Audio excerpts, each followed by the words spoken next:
Well, welcome to another episode of Talkin Shop. This time, unfortunately, I wish I was out visiting Nyle, but unfortunately, it's remote. I've got my buddy Nyle Bear on, and we're going to talk a little bit about audio and the importance of audio. And he has a extreme expertise in this area, so he was educating me a little bit about it in the past, and I want to kind of build on last week's editing a video with let's make sure it sounds good as well and other things about audio. So I'm going to let you lead us in now because I had a different direction we were going to start out with, and I think yours made a lot more sense. So before we kind of get to equipment and those things that most people might be thinking that we're going to talk about, we'll get to those. Let's talk about the importance of audio today and going forward and why you think it's important for advisors and actually business people in general to be in this space. Well, thanks for having me. It's super fun to connect. The conversation that we had before this, just to get right into it, was it's amazing how much the barrier of entry into audio has dramatically been reduced over the past 10, 20 years. Growing up my whole life, I was always like a lab rat, you know, the kid in the corner who was running wires or whatever, actually plugging wires into mixing boards and things like that. It was just really cool and fascinating to me. I grew up in Silicon Valley, so all of that stuff was around me all the time, kind of hardware in particular. I think hardware is fascinating. But when you look at even, 30 years ago on reel-to-reel, things like that, and now, you can pick up even this mic that I'm recording on, which I tweeted the other day, Michael Jackson used to record Thriller. I mean, this mic was around in the 70s. And so now as an entrepreneur, the way that you can connect with people via voice is really cool. Anybody can set up. Right now I'm in a conference room. I can bring my laptop, set up, and be able to connect with people. They can hear me, figure out if they like my nuances or whatever that conversation is, so that when we actually meet in person, those surprises are much less, just like the way video works. Mm-hmm. And when people are connecting with, I guess, the multiple intelligence theory, where some people really connect with reading things, other people connect with video and things like that, other people really connect with listening to things and music. The more that we can use to connect with bigger audiences and different pockets, the better. And so I think that audio is really important in that direction. You could write a blog post, for instance, now and simply record it over, read your blog post and put that SoundCloud streaming player right at the top, and now people can listen to your blog post while they're driving to work, things like that. Or you can share it with people and email it to them to where you can, make it a little bit more fun or whatever. So that's kind of the basis that we were talking about, is that it's really neat now how everybody has the availability to audio that they didn't have previously. Before, if you wanted to, you had to go to a studio and pay out, whatever money it was, and you had to have an engineer run the board and all those things, and that just doesn't exist anymore. And I agree that audio gives the listener an opportunity to get to hear and form a better opinion of you, but that's why I like video even more, because it takes it one step further. I feel like most people are visual, humans are visual creatures, so getting to hear and hear inflections and tone, and you can pull a little bit of somebody's personality out of their sound, but getting to see them is a whole other thing. Like, now we get to judge, do I like the way they dress and the way they look? Right. Something about them annoy me?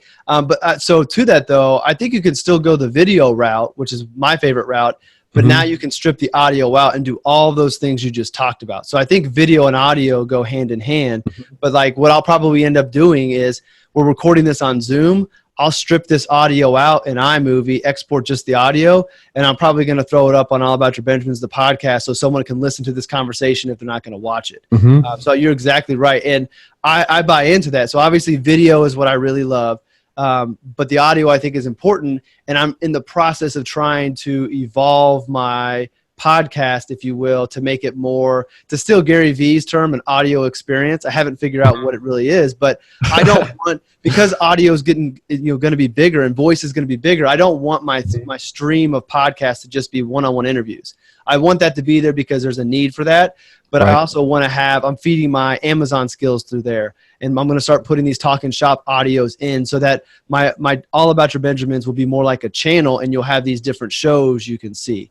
And I think that is, while I'm not the first person to do it, most podcasts are interviews or one person talking. It's not a collection, audio collection. That may be where I go. There you go. Not a collection of types of audio outputs.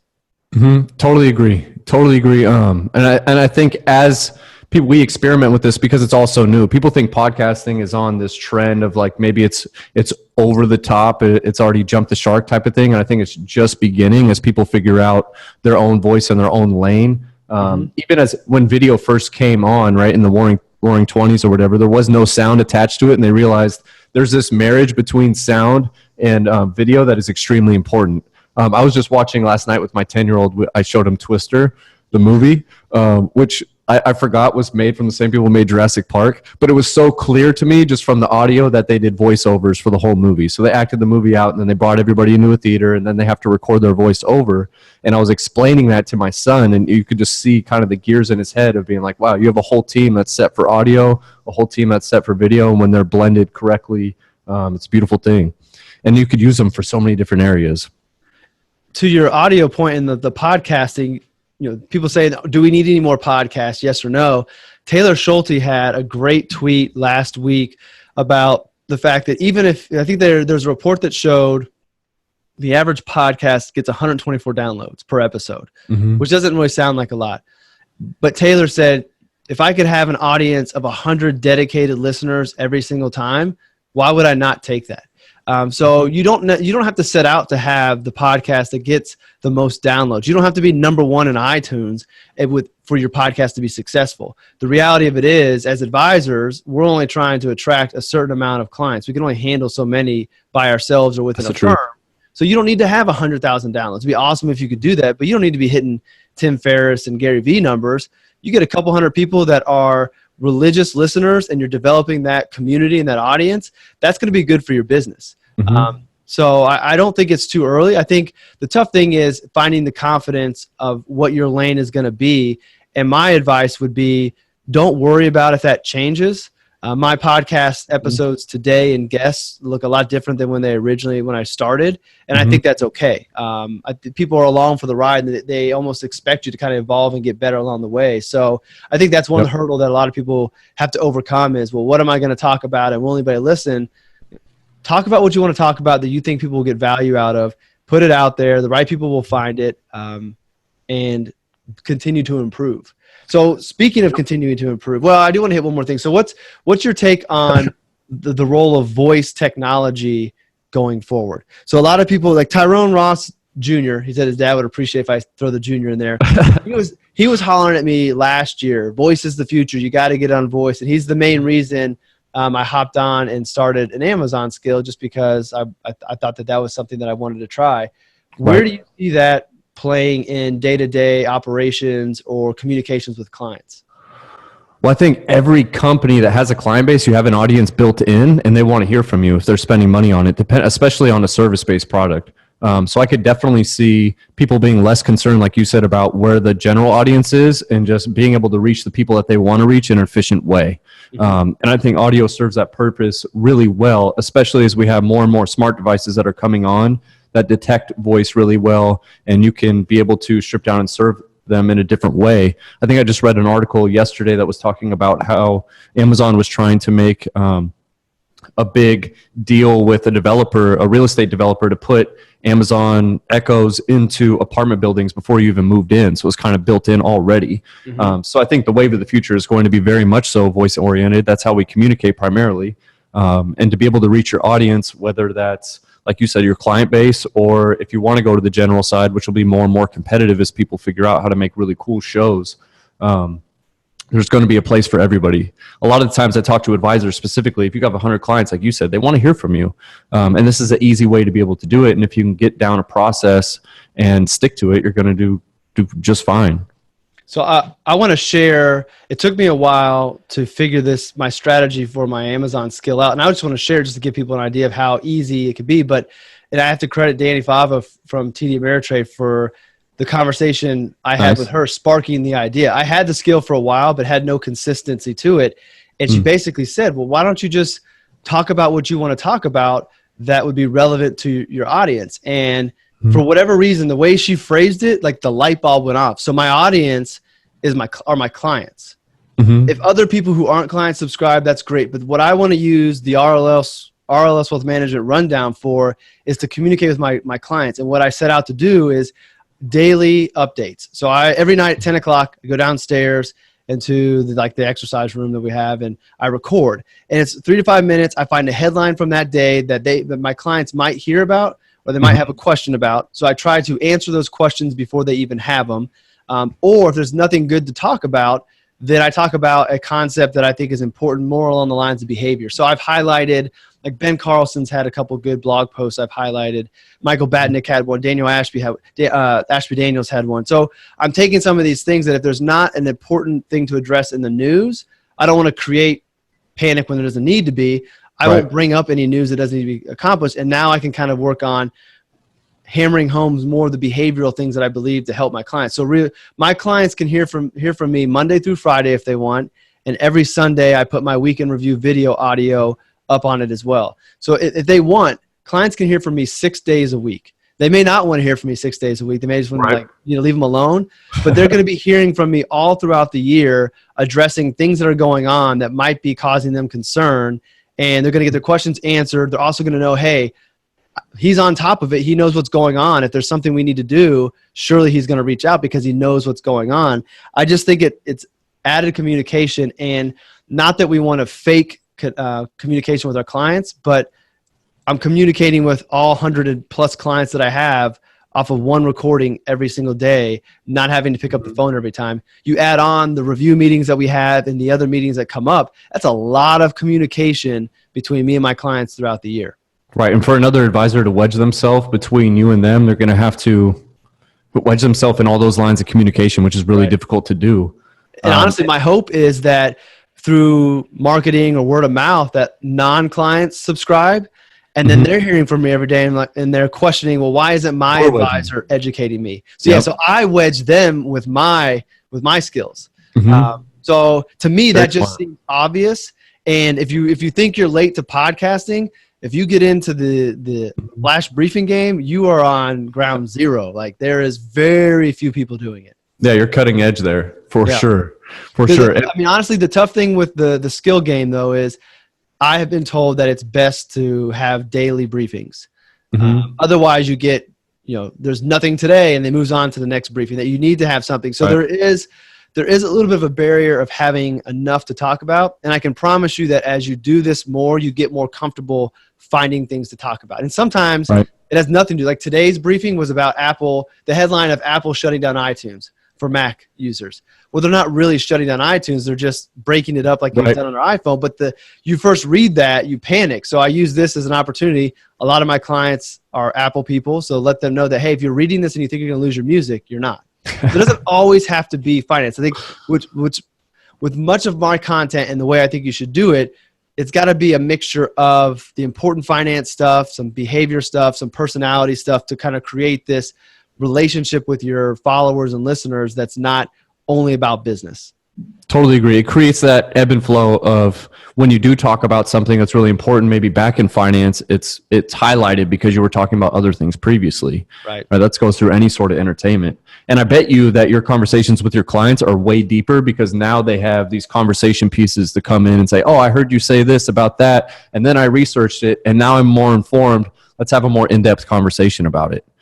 Something that I've seen other successful RIAs do is they'll record like a screen share of going through the portfolio review, send it to the client beforehand, and they can watch it and listen to it on their own. And then when they sit down and now they're talking about the financial plan and things that matter. They're not asking about why do we have this mid-cap growth fund X versus mid-cap growth fund Y when they're looking at performance summary, because you've already briefed them on that. And when you use it, it's like a skill. It's like a muscle that you train and get better and better at. So I bet when you're going down every night now, it's not really like a drain. You're like, I've already done this. I know what it's like. My subconscious knows what it's like, and I'm ready to go. Right. And as far as finding the content, like I'm reading throughout the day anyway. I just make note of this would be a good topic. And then I have a few things and I choose the one I'm most excited to talk about, and that's what I roll with. All right. So now that we've convinced everybody they need to be doing some type of audio and the importance of it going forward and not being left behind, the first question is going to be, well, what do I need to be able to record so that it comes across clear? So what do you think are the most important pieces of equipment? So obviously you're going to need a microphone. There's a lot of choices out there. Going back to my original point, things are super cheap now. I'm always in the camp of if you can spend like $400 or $500 to get started, that's really cheap to have huge high quality. I tweeted about this mic the other day. Michael Jackson used this mic to record Thriller. It's been around forever. I think I already mentioned that, huh? That's not a good punchline anymore. So there's things like that are really cheap. But if you even want to start there, there's like $100 mic, $70 mics, and you're going to have the different options that are, it's plugging in an XLR cable, so the one with the 3 dots, or a USB mic. I've always been a big fan of the 3-dot mic cable, the XLR stuff, or a compressor mic. That's there you go. Of these for the viewers out there. So that's like it's a real mic if it has that. If it's a USB, if you're comfortable with it and it feels overwhelming, getting into, buying an interface and a microphone. Microphone goes into the interface and then it goes into your computer. If that's overwhelming, just get the USB mic. Start there. And then once you get the hang of it, you'll probably learn more about the audio experience and then buy your next set. So I think getting started, it's all about just getting over that hurdle and getting the momentum going. I don't know. What are your thoughts? Is it kind of similar? Yeah, so it is similar. I think you need to get a good mic. And one of the first things I did was Google best podcasting mic. Right. And the one I bought came up on a bunch of lists. And I do think that you need to prove to so this is the financial advisor that comes in first. You might end up putting more money out over the long run, but I think you start with a more affordable mic to make sure you're going to be committed to it and you're going to stick with it. So the mic I got is an ATR 2100. It has the 3-prong, I forget what you call that, but the 3-prong hookup. XLR. Yep. Yeah, I got the XLR, but it also has the USB. And that's what I'm using. So I just plug it into my mic, plug it into my computer. That's what I do to do these videos. It's what I use for all my podcasts. I actually have 3 of the mics because if I'm recording in person, I can record up to 4 people. And I think those mics were like $80. So I don't listen to all of my videos and all of my podcasts all the way through, but as I'm editing them, I hear them. And I can be honest, if I'm honest, I think the quality that I get from this $80 mic is better than some of the real big podcasts that are out there. I don't know what they're using, but if you really want to go budget, like the first couple podcast interviews I've done and ones I've had guests on early on, we just used the Apple, Apple Air, not AirPods, but the old school ones. Plugged it in and it worked fine. I mean, the risk you have with that is the mic is swaying around, so you might get some feedback or rub up against your shirt. But I'm sure everybody has those old Apple earbuds. You could start with that, honestly. Yeah, it's training your presence is a big deal. And that's when you Google it, you're going to get a bunch of audio snobs too, probably like me, that are going to say, go buy the $500 mic or whatever. I think it's nonsense. Like, get started. And then once you get comfortable on it, then we can talk about what mic to do. But yeah, if you want to go that route, the USB route is super easy. The ATR 2100, I think, is the best bet for under $100. You're not going to find a better mic. And for recording podcasting, like, you're not Beyonce in the studio who has to do multiple diaphragm takes and things like that. Like, that mic is perfectly fine for podcasting. And if you want to go the other route, you can get an interface, which is a preamp that goes into the computer. So you probably have one, Justin, now. But I just use a really cheap one. It's a Focusrite. And it has 2 lines in for doing podcasts and stuff. It works great. And basically it just boosts your levels so it sounds clean going into the computer. But that's like one of those. Honestly, that's phase 2. You don't? I read about them. And so I have a Zoom H5 that I bring with me to record podcasts on the run or in person. And I think I could use that to be able to do it. But like once it started going cables from the mic then to the computer, I was like, you know what? My USB is working fine. Knock on wood, I've yet to receive any complaints. So I'm just going to keep rolling with this and not worry about it. So I think you can spend a lot, but you can also do it pretty low budget to get started. And then if you have a lot of success, then, by all means, upgrade if you feel like you need to. What about any other equipment? So the mic's going to be important. Any other must-have pieces of equipment? I think what you're mixing your audio quality on, when you actually record and you put it in something and you want to make sure all the levels are nice and tight, could be valuable. A lot of people use all sorts of things. So they call them a DAW, a DAW, a digital audio workstation. GarageBand is a DAW, a digital audio workstation. If you're comfortable in GarageBand, it's very similar to the equipment. Like, use what you're comfortable with. That's probably the most important thing. For me, I use Ableton Live. It clicks with my brain. I understand it, and I've never been off of it for the past 10 years.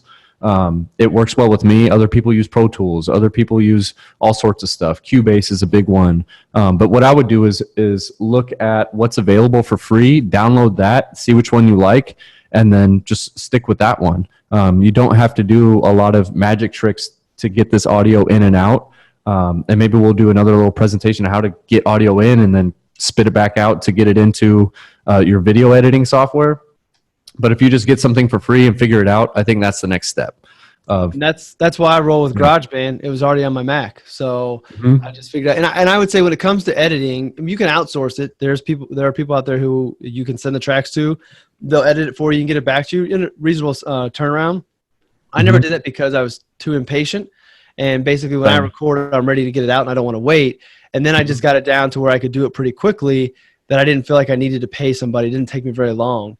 So the edit, but I would say it's going to take some trial and error, and you'll figure things out, and you'll learn your own tricks that will help make you more efficient. But just like I showed last week on editing videos, editing podcasts, especially if you get quality tracks in, is real easy. You're basically lining up and making sure there's no drift, and no background noise.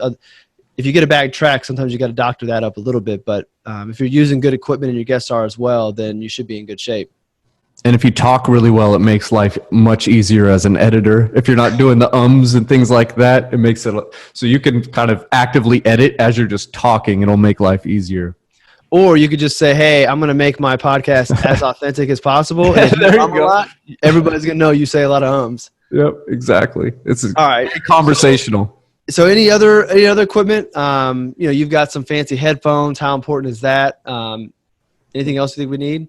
I'm using over-ear headphones when I mix all the time, just because they're flat. So it's called a pancake. So when you're mixing audio, you want to get, these are the Sony headphones. I forget the name of them, but they're pros. They're kind of like in the podcaster's kit.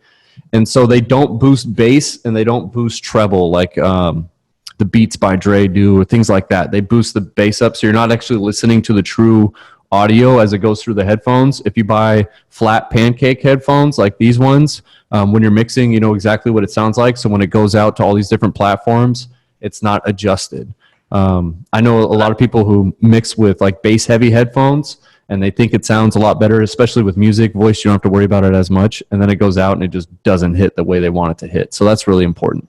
But I look cooler in my Beats than you look in your flat pancake ones. Yeah, probably. This is the only time I use these. I do the one ear off too, so I'm a DJ Nyle. So that's pretty much it. I mean, have headphones you can mix with that are good. I mean, even the in-ear ones are going to be all right when you're doing podcasting. If you're going to go with the mic route that's going through the XLR, get something just really affordable that you feel comfortable with. If you already have it, you know what the deal is. And then the USB mics aren't as bad as people say they are, as long as you're comfortable with it and you get it going. That's really important. We're not going to. I say we stay out of diving into like how to host all the podcasts, and that's maybe another conversation, right. Maybe somebody else for another day. The whole point for this Talkin' Shop was just why you should be thinking about doing audio, the different ways you can be doing it, podcasts, Amazon skills, whatever it might be, putting it out through email, and then how to get started. So now that everybody's gone out, they bought their microphones, they got the fancy Michael Jackson one. What's some low-hanging fruit as far as tricks that we could do that a beginner could figure out and understand to make the sound even better? So when we think about music or audio, there's going to be a process, which I think all the financial advisors out there can appreciate, is that there's going to be a process of putting together in certain sequential order of maybe your investments. It's very similar with audio. There's a certain sequence that you have to go through to make sure that it sounds good. When I listen to podcasts all the time, there's these issues that I have with financial advisors in particular who ignore all of these. So the first thing you want to do when you plug in your mic is not turn up your headphones all the way to 100 and then test your mic levels. You want to keep your headphones maybe at 50%, whatever that is. If it's on a dial, it's going to be, you're putting at 12 o'clock, that's halfway. And then turn up the mic all the way until it hits the red, and then turn it back down a little bit. So you want your mic as loud as possible. And if you turn your headphones up to 100, you're not going to be able to tell because they're just blasting and they'll be peaking on their own. So that's step number one. A lot of people just go straight for, I'm going to turn up my headphones all the way. And if my microphone's just barely on, I'm going to hear it 100%, right? Because my headphones are up. And that's not how it's going to sound when you go to mix it. So get your headphones halfway. Yep. So for somebody who's never, like first time getting into GarageBand, how do we know that we have the mic turned all the way up? There should be something that they could see or is there like a button that's kind of, universal that they can look for to know that they have their mic all the way up? So it's that light on the track that's going up and down the wave file. Mm-hmm. You want it as close to the top as possible without turning red is kind of the indicator you want to look for. You don't want it to be very small. Mm-hmm. And when you record, you notice that the audio goes, left to right and it's going across the screen. You just want to see that black chunk being as close to the edges as possible and not small. And I'll get into that in a second, but that's kind of step one. Make sure your levels are as high as possible without peaking. Okay, so for your mic, it might be easy, but for like the ATR 2100, there's no dial on it to turn the mic volume up, at least not that I'm aware of. I have to go into like the system preferences and dial it there. Is that kind of the norm? Or so now we realize we got to turn the mic up. How do we know that we're doing it right? And I'm trying to make sure that a beginner can follow through this, because to say turn the mic up is one thing. It took me forever to figure out how to turn the mic up. Well, with the USB mics, that's kind of the downfall of them, is that it's built into the microphone. And so usually they come with drivers that you can download that'll have a little audio interface that looks like it's a digital version of maybe what a mixer would look like. And you can turn it up in there, or you have to, right click your settings and go into your recording playback settings and just turn up the mic there manually. And that's kind of all the tools you have outside of just turning it up in GarageBand as well. Okay. But yeah, it is important to be able to do that. Make sure that it's loud enough.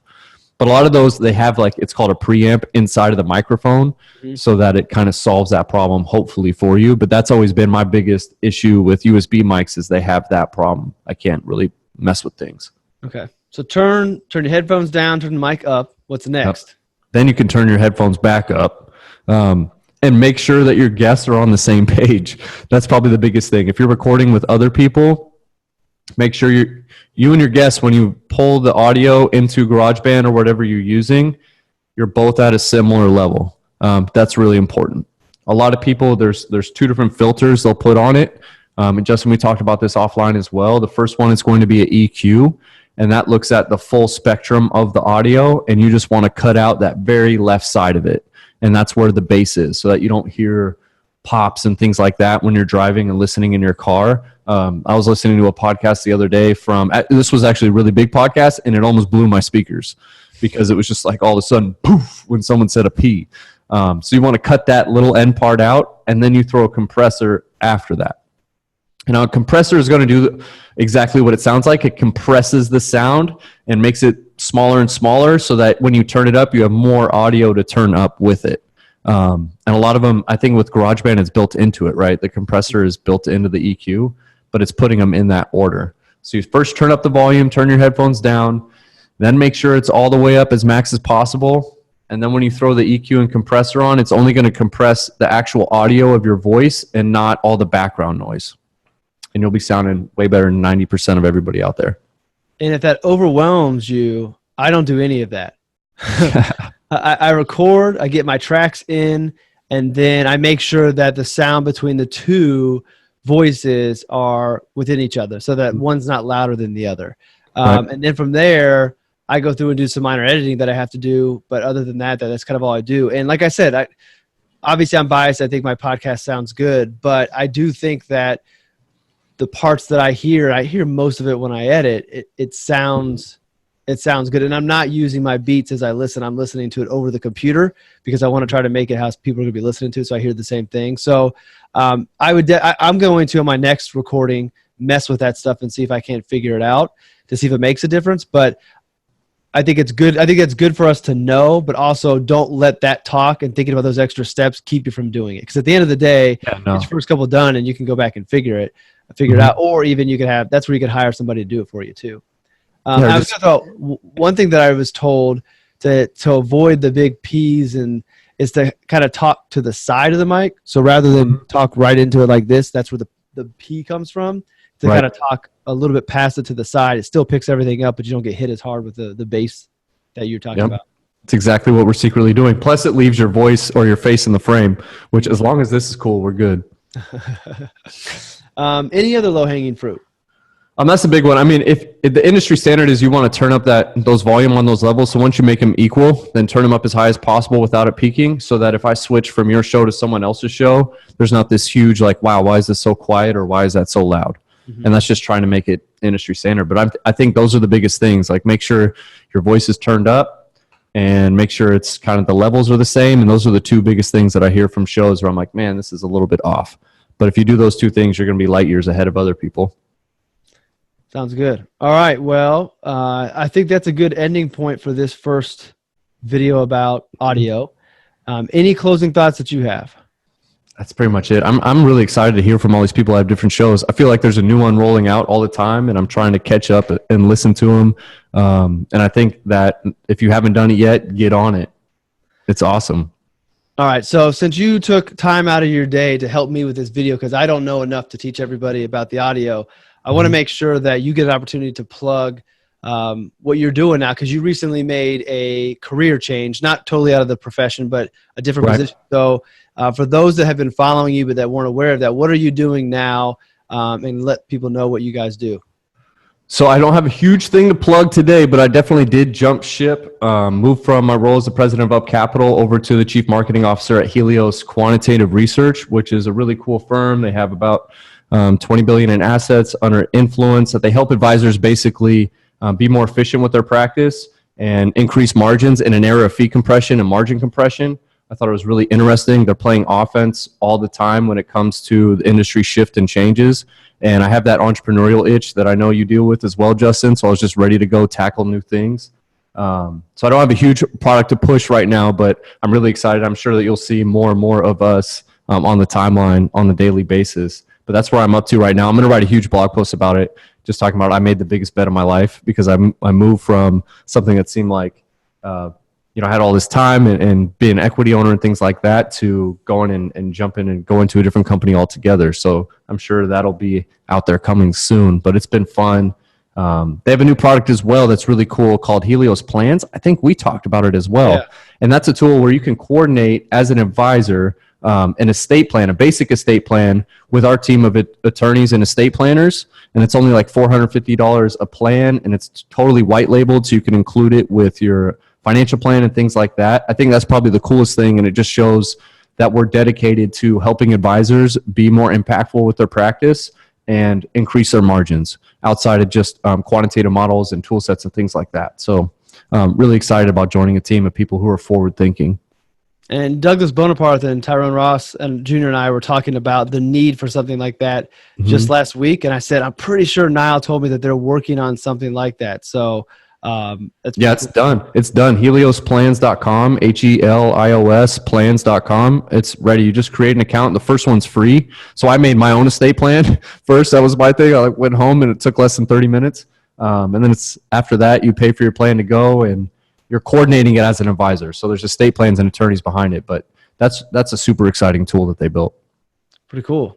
All right. Sounds good. Well, I will have links to Helios and everything there. Where can they find you out in the social media world? Luckily, no one else shares my name, so it's really easy to find me. NYLEBAYER on all the social handles, whether it's Instagram, Twitter, LinkedIn, Facebook. I'm there. There's not another Nyle Bear in the world.